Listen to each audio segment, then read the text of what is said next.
Greetings, beloved divine diamond light, Lord and Lordettes of infinite love. Christ consciousness shift here with a video. I've been trying to do this video all day. I just haven't really been satisfied with how I present it, so I've been trying again and again. But yeah, today's message is about why would religion create a devil? Now, I'm going to explain this by expressing the concept of duality, a dual aspect.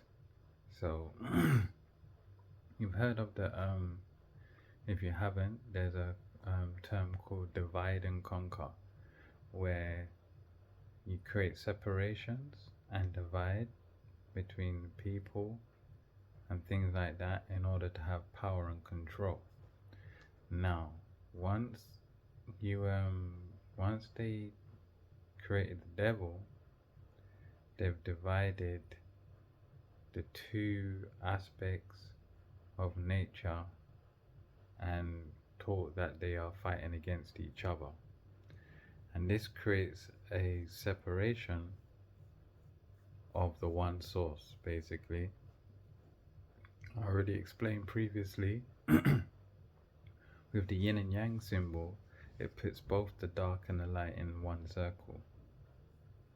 And yeah, that's the nature of reality when it comes to the dual aspect of source. So let me explain how religion has created separation and division. First, they start with the divine feminine energy by telling the story of Eve creating the first sin, which caused sin to spread across the planet and stuff like that. And that is referred to that being that I mentioned in the previous video, who separated itself from unity consciousness, and that's what started negativity to spread throughout the galaxy and things like that. But in the Bible, it's referred to as a female called Eve, and she created the first sin. This never happened. But this is how they start to create the dual aspect. The woman is the first sinner, and this, that, and the other. So a woman is looked at with has a bad reputation now.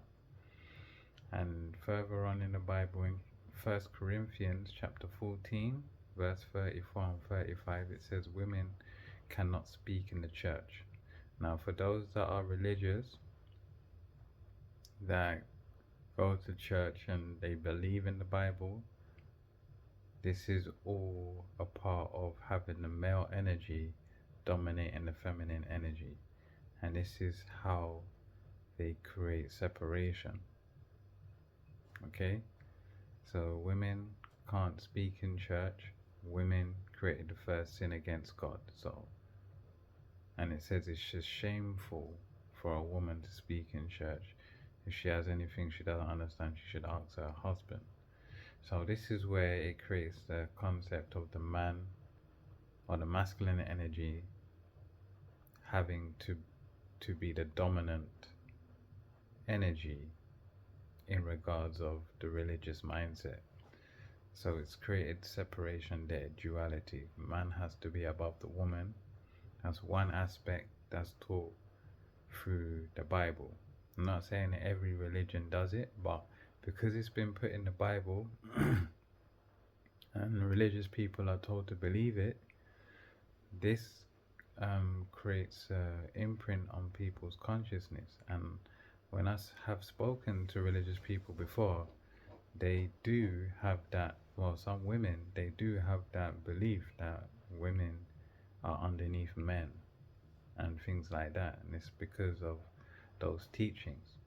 Another aspect of duality, they've got racism, which may not be promoted much in the church, but in secret, behind the scenes, racism and the separation of people with color is a big part of the dark agenda. Another aspect of duality is separating, we call it whites from non-whites. Like it has been obvious that there's been an agenda against the white and the carbonated, which people call brown skin, but um, even non-whites can be separated.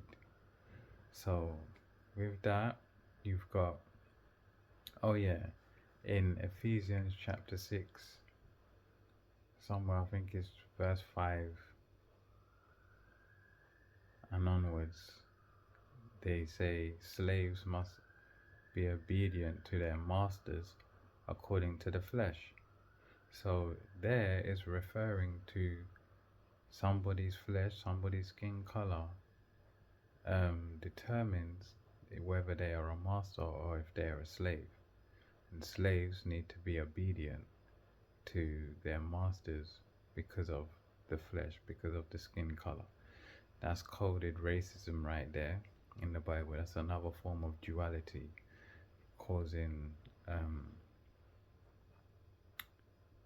separation in order to dominate. Okay. Another concept, well, what I would like to bring to your attention is back to the Garden of Eden story, when Adam and Eve, well, basically Adam was told not to eat from the forbidden, well, not to eat from the tree of knowledge. This tree of knowledge was of what? Was of good and evil. This is a coded message here. When Adam and Eve ate from the tree of knowledge of good and evil, what happened? They became like God. It says they are like us now, knowing good and evil. So when the Bible teaches that the devil is God's opposition and where you have to be good, because if you're not good then you're evil, and this, that and the other, it creates that division where you can't see the wholeness of source. And basically knowing that good and evil, or the light and the dark, or the divine masculine and the divine feminine, are the expressions of the one source, that makes you God-like, that makes you understand God, that makes you in those higher realms of consciousness.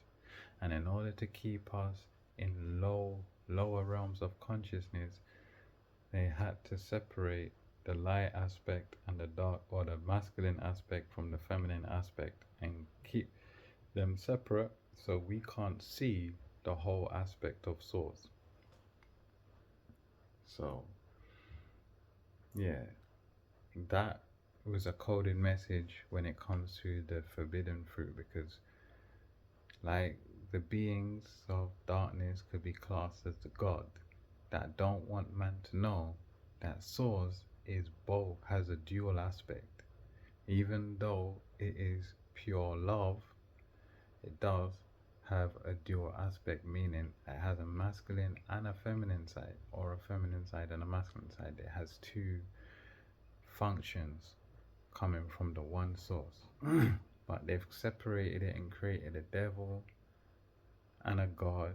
And this is another way of them causing people to fear leaving the church, because once you have that belief that there's a devil and a God, if you decide to stop going to church and believing in the book and things like that, then you're automatically gonna believe that you are influenced by this devil, when really and truly the dark forces are the people that have spread the religion to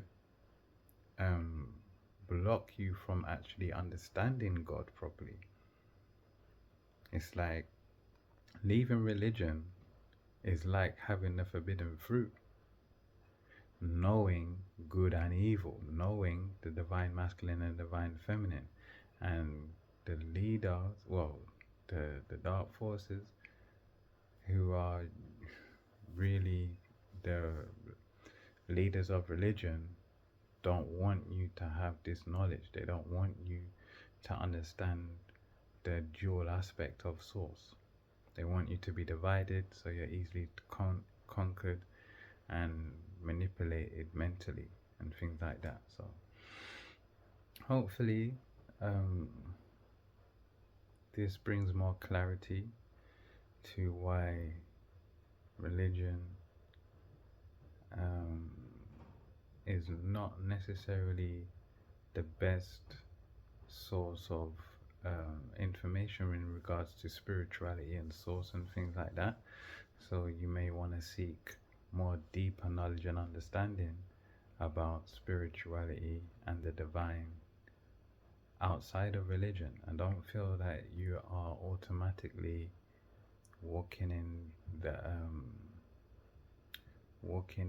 path of the devil or being devilish because you decide to not want to follow the teachings from religion anymore. So yeah, hopefully that makes sense to you, and there's a lot more to it, but I'm going to break it down to you in bits in regards to this devil concept. Like, there's so many layers to it, but yeah, I'm gonna leave this message here, family. I'm gonna leave y'all in peace, love, oneness. Amen. So be it.